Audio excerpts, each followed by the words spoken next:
It's another warm day. Seems like a good time to come in for another edition of Collecting Lizzie. So this will be number 2. Someone asked me what my favorite item that I have in my little Lizzie collection would be. Hard to pin down a favorite, but I can show you one or two favorites, and the first is not terribly attractive. It's an old beat-up, soot-stained brick, but this was given to me by Martha McGinn, who had owned the 2nd Street house, and there had been damage done to one of the old chimneys on the roof, and it had the chimney had to be repointed and a lot of the bricks replaced. I guess this was somewhere around maybe 1995 or 96. Could have been a little earlier. I'm not sure of the date. But this is a brick from the 2nd Street chimney, and it most likely is one of the original bricks. I really should label it. And so when I'm dead and gone, my children won't throw it out the back door. I think probably right up there with the brick would be this bottle from Eli Bentz's pharmacy. As you know, Mr. Bentz, shortly after Lizzie was acquitted, about a year after, moved to Purchase Street in New Bedford and opened his own pharmacy. That building is still standing, and you can read the bottle here. Eli Bentz Pharmacy, New Bedford. And you'll remember Mr. Bentz, whose testimony that Lizzie had come in to try to buy prussic acid was not permitted at her trial. The jury didn't get a chance to consider that evidence, although it was heard at the preliminary. So these are very, very rare. It was given to me by a dear old friend.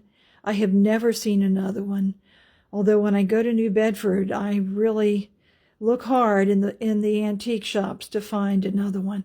So that has a special padded box, and Eli Bentz is one of my favorite characters in the story, and I've done a lot of research about Mr. Bentz and what happened to him after Lizzie was acquitted, and I'll post a link to that. Makes you wonder, though, if his testimony had been heard by the jury, would it have made any difference? You will recall he also identified Lizzie by her voice and by sight while she was in the kitchen at 2nd Street. Okay, so those are my two very favorite things. I love Victorian silver and china. Well, just about everything Victorian, I guess. So I really wanted to get a piece of Lizzie's silver, thanks to Parallel Lives, which I have here, all 6 pounds of it in front of me.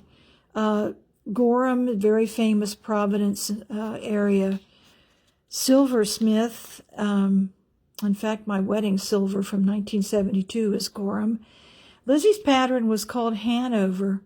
Now this is sterling, it's not silver plate, and I just wanted one piece of what her pattern would have been. She dined on beautiful damask tablecloth, very fine china, and Gorham sterling.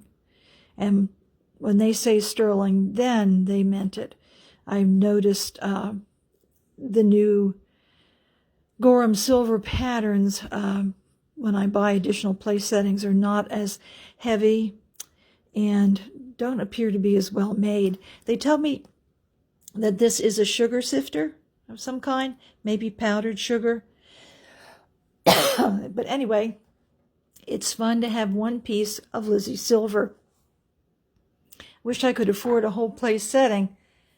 One more thing I'd like to show you real quick. Pollen. Lizzie was fond of giving these little sunbonnet baby dishes to little girls. She was very generous to children. I first learned about this also by reading Parallel Lives. If you don't have this book, you need to get it quick. And you'll notice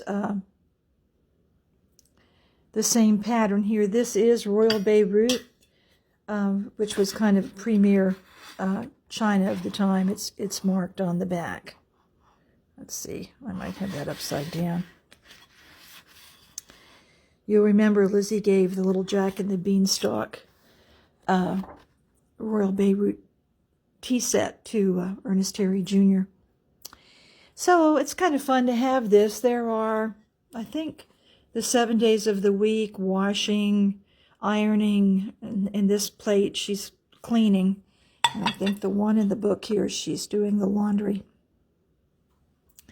So there's a few little collectibles that you can keep a lookout for. Also, silver plate is not as expensive as silver, and I've brought out a few pieces of Rogers silver that was designed for the Columbian Exposition that Lizzie attended in October of 1893. And this is wonderful. Sometimes people think this, must be a dolphin on here, some scaly fish representing Columbus's crossing the ocean. There's a lot of symbolism in the silver.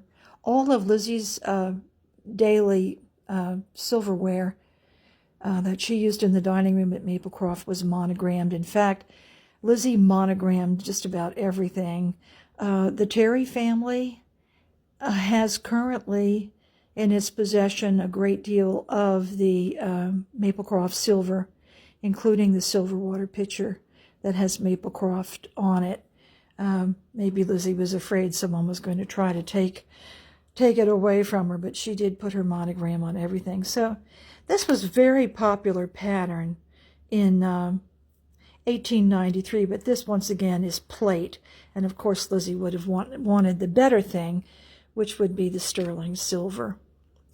So you can go on eBay. This is still not cheap. You'll be paying for a piece like this anywhere between $50 and $65 just for one piece.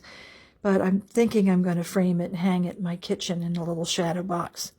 So there's another collectible you can be on the lookout for. And I think that's probably all for today. And we'll see you again soon with a few other Liz bits that you might like to collect. Stay cool.